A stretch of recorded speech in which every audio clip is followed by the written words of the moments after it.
नमस्कार, मैं डॉक्टर सुजाता वीरेश।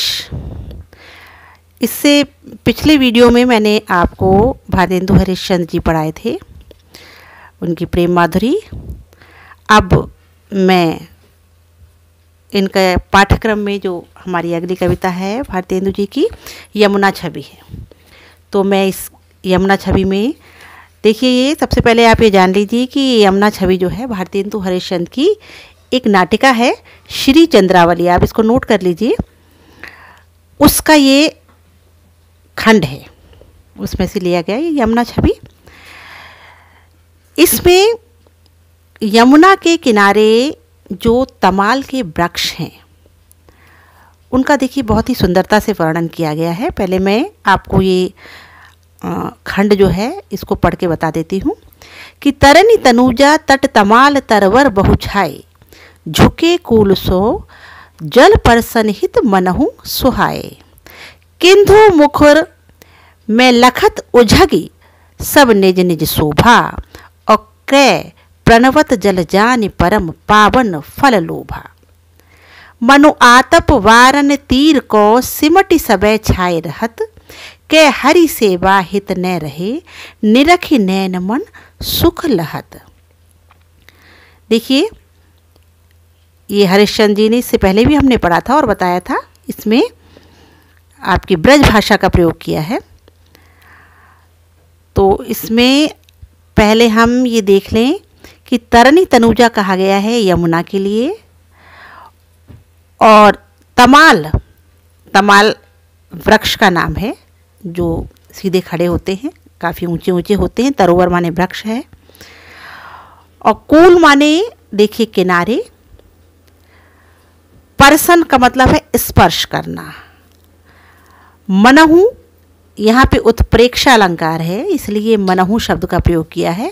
ज़्यादातर हम मनहु, जनहु, मानो, जानो इस तरीके के शब्दों का प्रयोग, ज़्यादातर नहीं, इसी तरीके के शब्दों का प्रयोग हम उत्प्रेक्षा अलंकार में करते हैं। और यमुना छवि में आप पूरे में उत्प्रेक्षा अलंकार तो देखेंगे ही।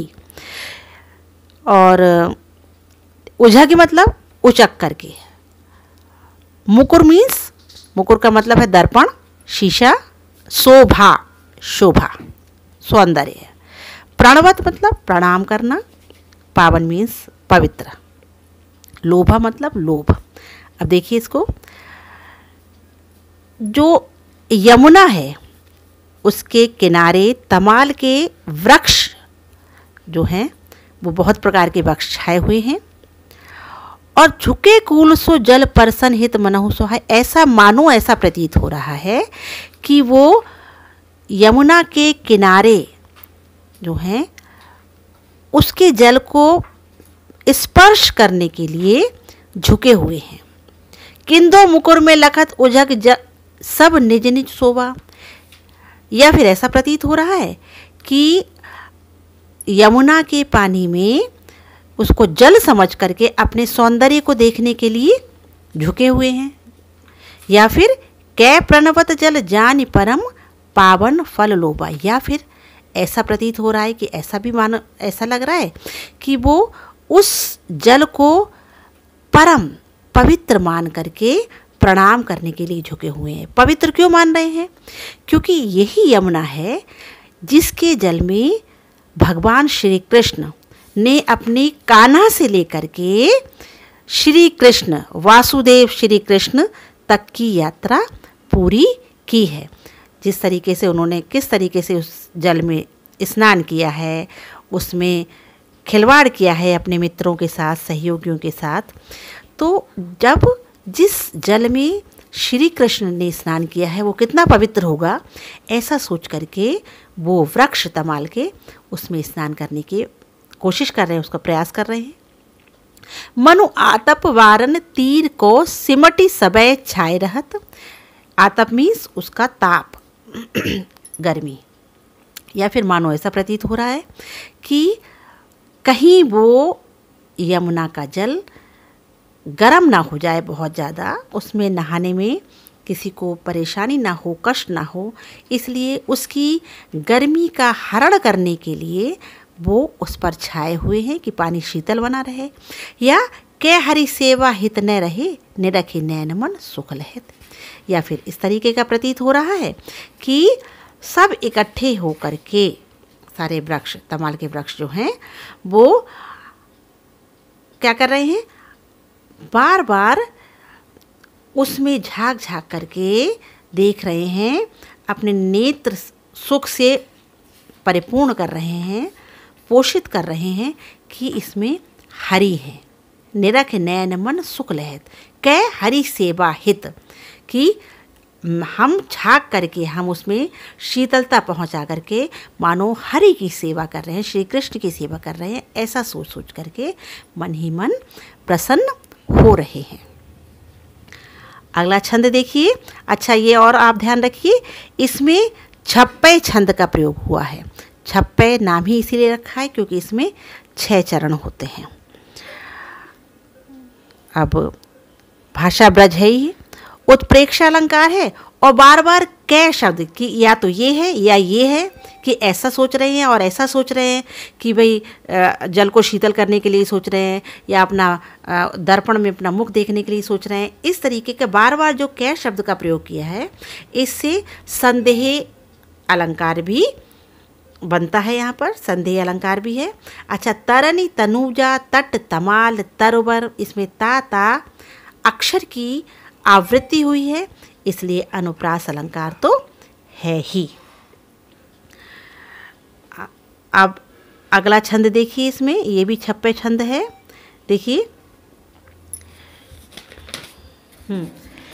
तिन पे जे ही छिन चंद ज्योति राका निश आवती, और जल में मिल के नव अवनी लो तान तनावती, होत मुकुर में सबे तबे उज्जवल एक ओभा, और मन तन नैन जुड़ात देख सुंदर सो शोभा, सो को कवि जो छवि कही सके, ताछन जमुना नीर की, और मिले अवनी और अंबर रहत, छवि एक सी नभ तीर की। देखिए, इसमें पहले हम कठिन शब्द देख लेते हैं कि छिन का मतलब है क्षण, तिन पे उस पे,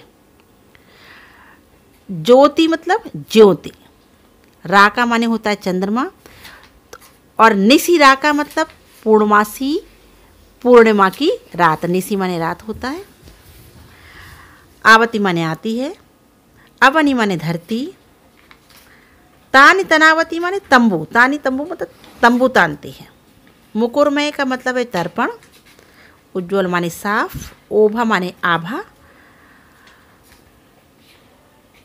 हाँ, अब यही कठिन शब्द हैं ज़्यादातर। अब आगे देखते हैं।